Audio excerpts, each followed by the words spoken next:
Welcome to Blooms and Stitches by Anne Marie. This is chapter 4 in my book.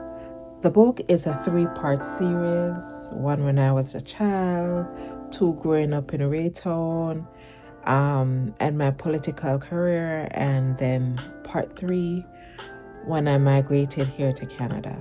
And so we're coming to the end of part 1 and chapter 4. And at the end of part 1, I will be doing a letter from me to child me.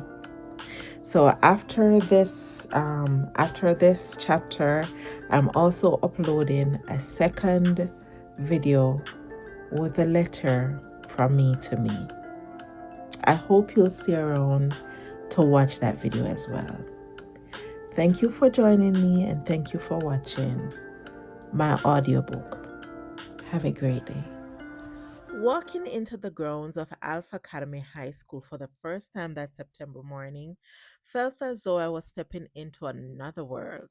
Yes, some things looked familiar from my primary school. Vendors were selling their wares at the school gate, and on the first day, many parents were accompanying their children through the entrance. But beyond that, the similarities ended. Once you turn off South Camp Road and onto the compound, you were met by a long stretch of road. On both sides stood the buildings of Alpha Primary School. Some of the children who had scored well on their common entrance exam would also go on to attend Alpha High School, otherwise known as Convent of Mercy Academy High School. It is important to note that the compound also housed the Sisters of Mercy, who themselves largely ran the high school. And as you continued down the long driveway, which resembled a two-lane road, you eventually came to a huge iron and mesh gate that separated the primary school from the high school. The gate was manned by security personnel who would only allow you through it if you had legitimate business on the compound.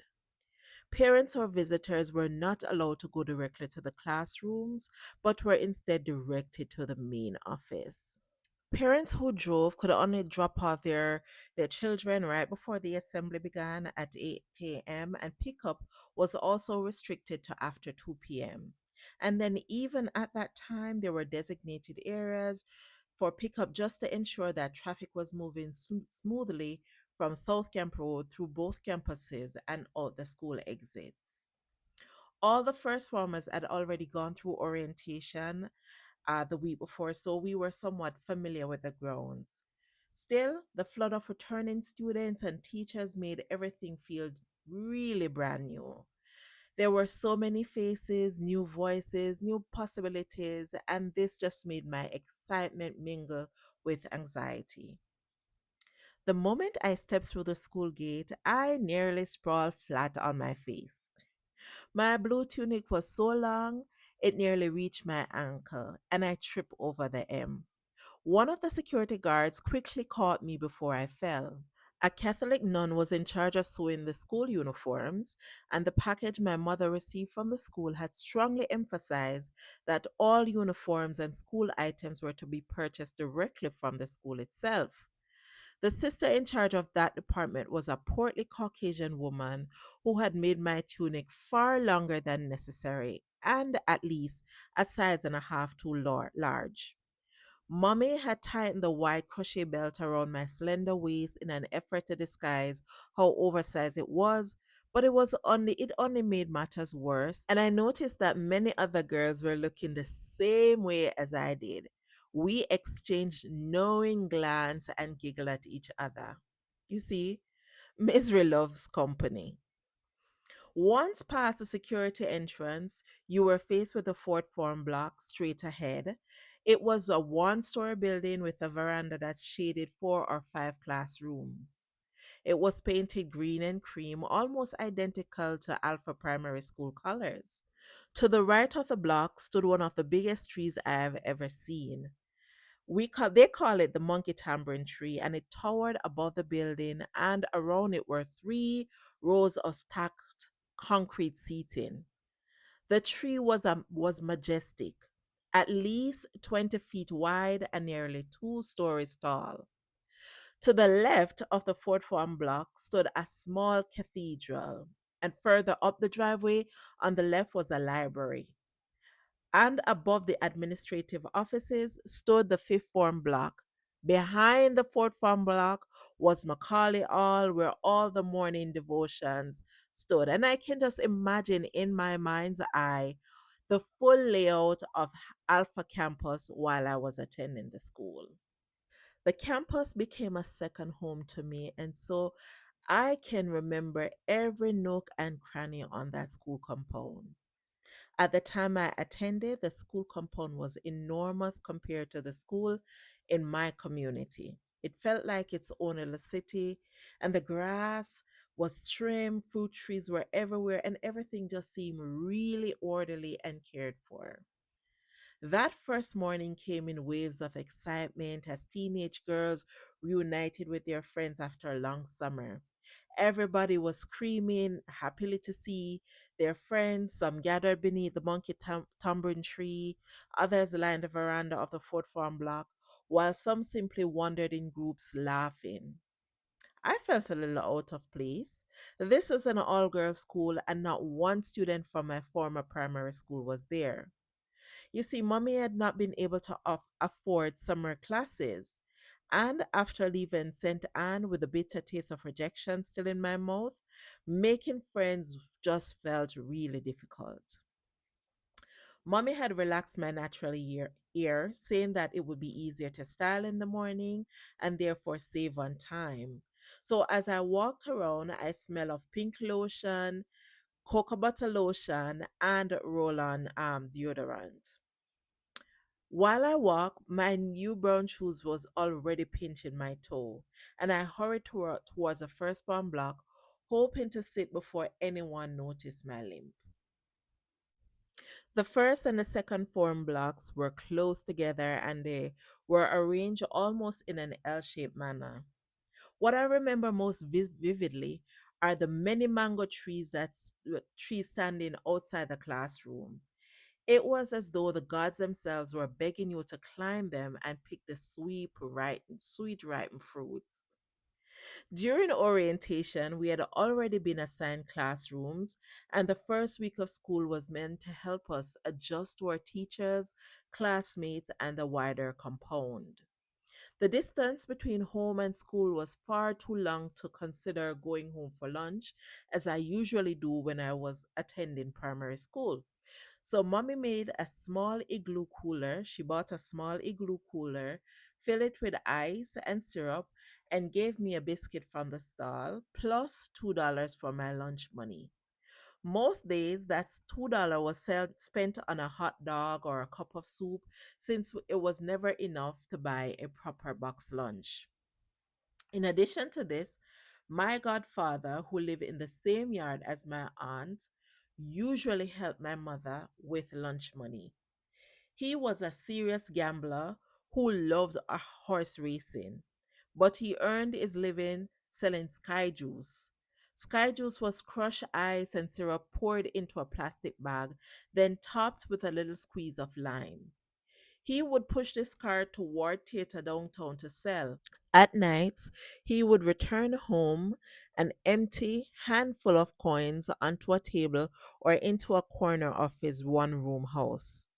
He was messy, but on the other side of it, he spoke eloquently. Rarely did I hear him speak patois, and he never cursed.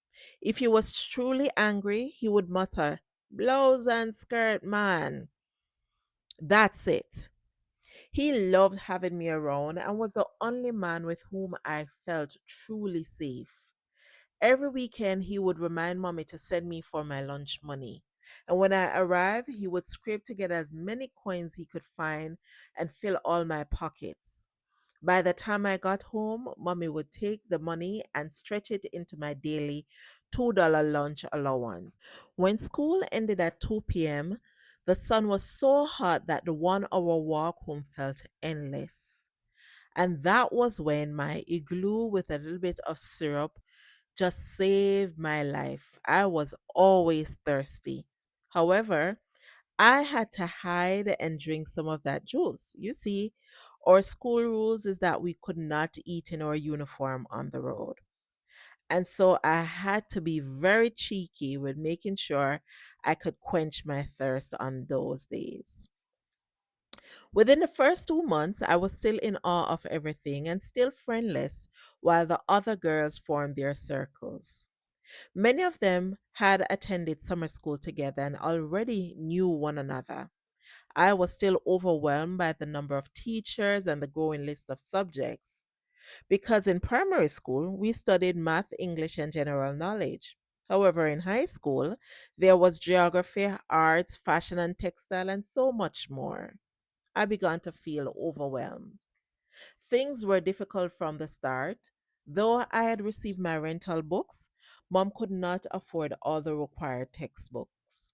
And so, doing my homework, completing assignments had begun to be very, very tiresome and hard to do. I wanted to take swimming for physical education. When I saw the pool at Alpha Academy, I just want to be inside that pool at all times, even though I didn't know how to swim really well. But mommy said I should take netball instead because swimming gear would have been too expensive and it would have to wait for the following semester when she could afford it. See, I was not coping well. I frequently either forgot homework or just didn't have the book to complete it. I cannot say whether it was just full carelessness, lack of focus, emotional exhaustion, or all three. But my test scores during the first semester were terrible. In the meantime, after the whole humiliating ordeal with Shine Brown and my sisters in St. Anne's, I half expected to hear from Linval, the man I had always known as my father. But there was still no word from him. I never told mommy what happened in St. Anne's with Shine Brown because part of me feared she had approved my sisters taking me there to be rejected. In my young mind, I could not understand how she could have been with two men and not known which of them was truly my father.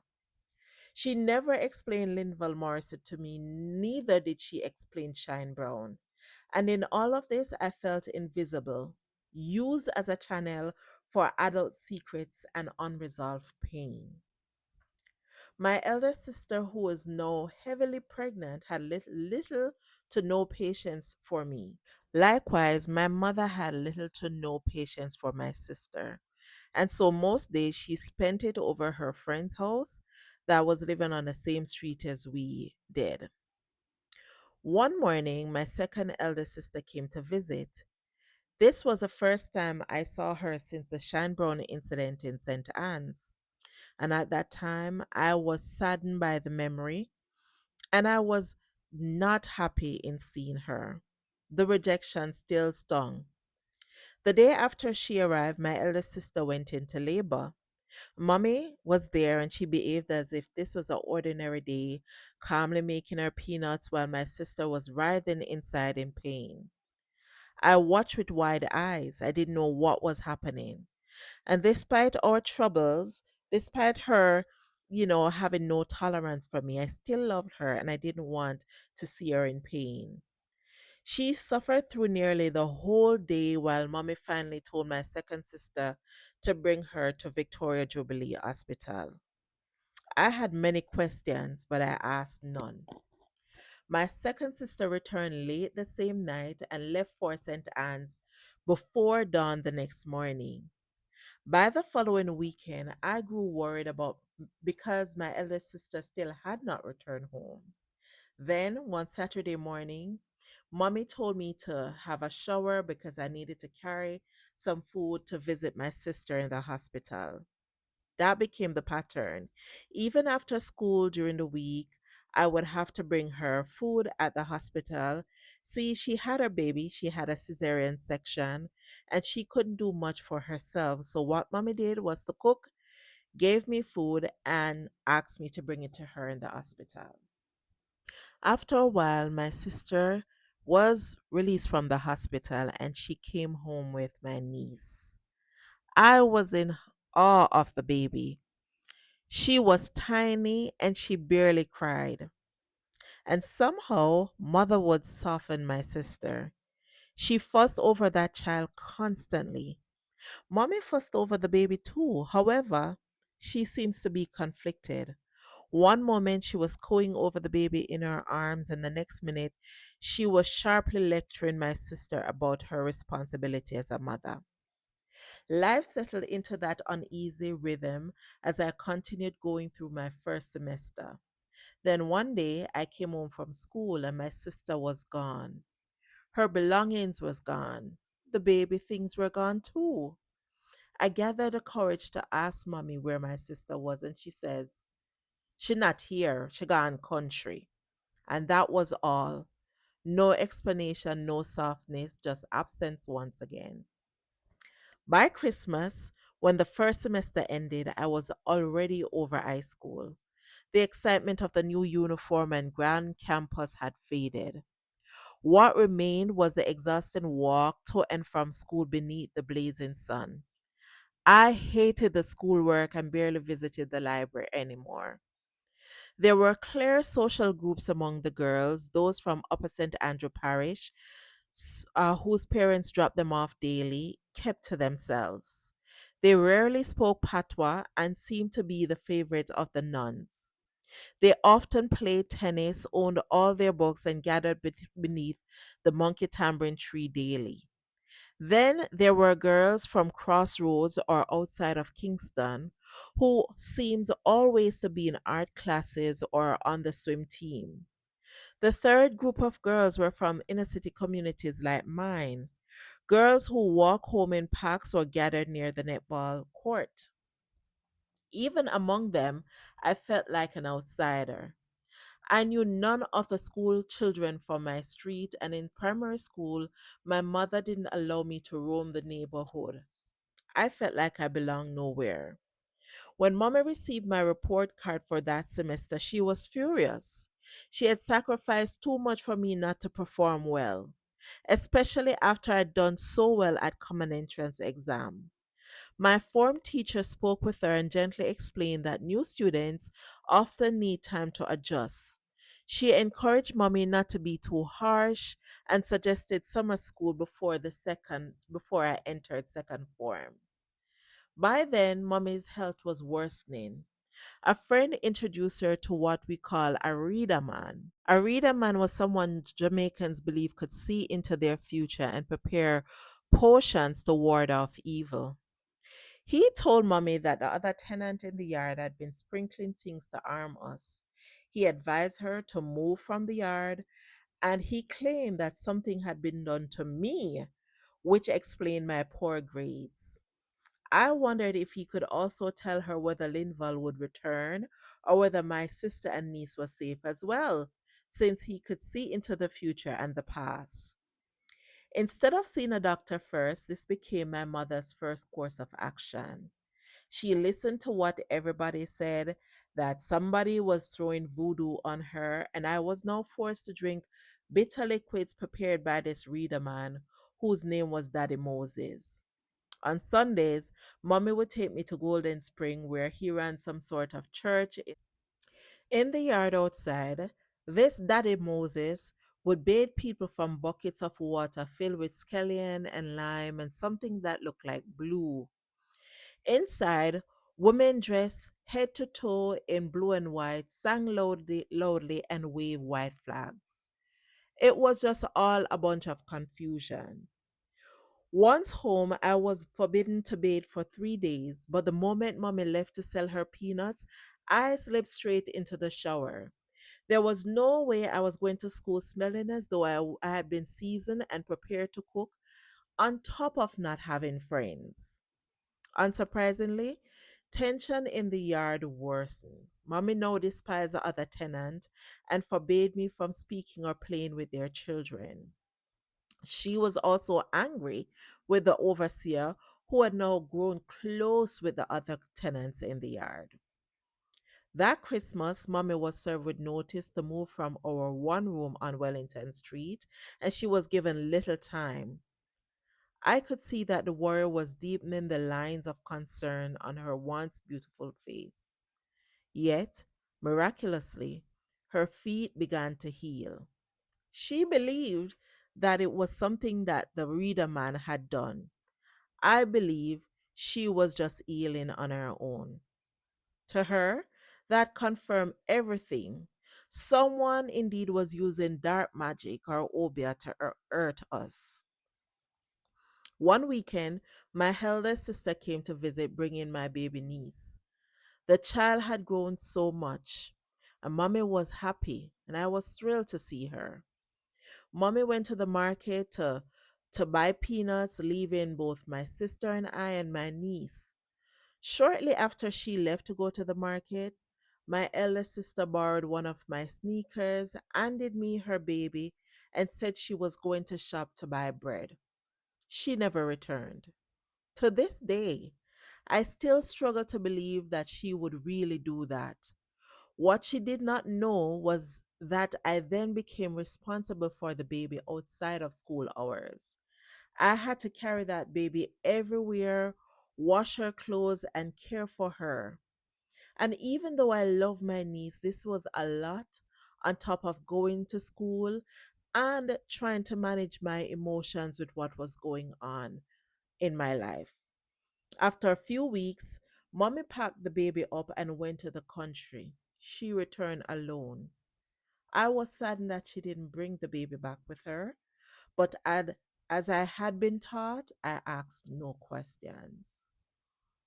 While searching for a new place, mommy did everything possible to ensure I was not left alone in the yard. One of the women she met through selling was a lady named Miss Lou. Miss Lou and my mom became very good friends. On nights mommy wanted to sell late, she would send me to Miss Lou's house. Miss Lou was a tall, plump woman who baked the most delicious Jamaican food and sold it in the community.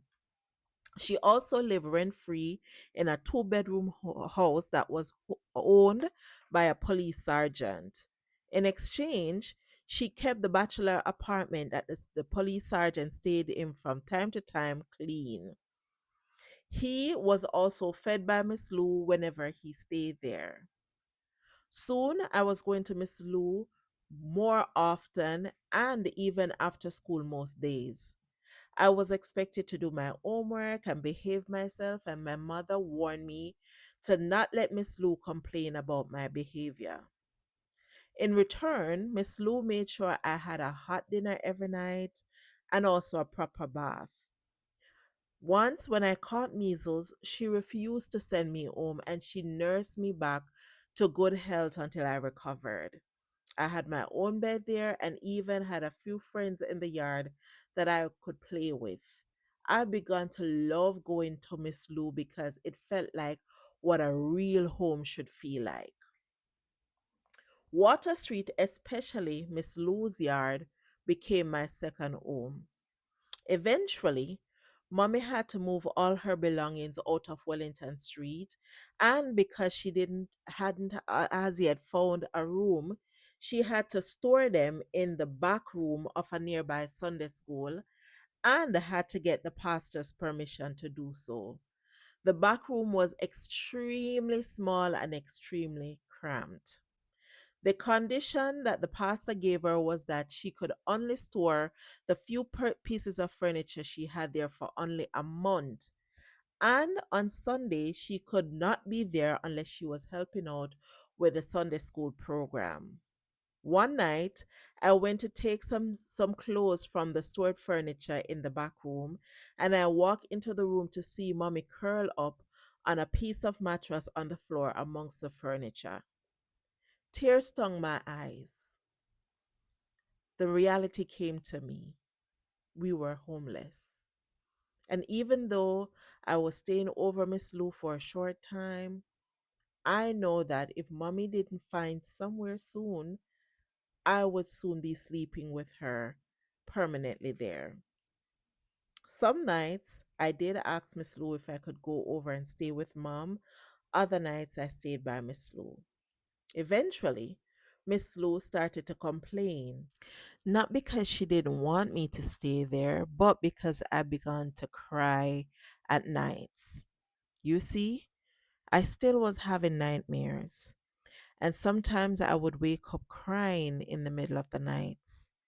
This didn't happen so much when I slept beside mommy, but when I slept anywhere else, somewhere that was unfamiliar, I would get up screaming.